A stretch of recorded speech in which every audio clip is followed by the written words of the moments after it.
ఓం శ్రీ మాత్రే నమః. జై భారత్.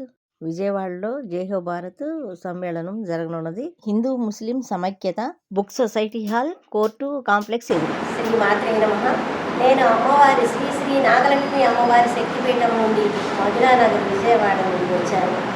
నాగలక్ష్మి మాతగా నేను 42 సంవత్సరాల నుంచి ఇదే ఏకగ్రీవంగా అన్ని మతాల వాళ్ళకి సేవ చేస్తూ ఈ 42 సంవత్సరాల నుంచి సేవ చేశాను. ఇప్పుడు ఈ 42వ సంవత్సరంలో ఈ జై భారత్ కార్యక్రమం అనగా ప్రతి ఒక్కరూ అన్ని మతాల వాళ్ళు, హిందూ ముస్లిమే కాదు, ప్రతి మతాల వాళ్ళు కలిసి కట్టుగా వచ్చి మన భారత జాతిని సంరక్షించుకోవాలని కోరుకుంటున్నాను. ఇదే విధంగా చేయాలని, జయప్రదం చేయాలని కోరుకుంటున్నాను. ఈ ప్రతి ఒక్క మనిషిలో ఈ ఆధ్యాత్మికమే కాదు, మానవత్వంతో కూడిన సమ్మేళనం కావాలని, మంచి అనే దానికి ముందు పదం కావాలని కోరుకుంటున్నాను. జై హో, జై భారత్.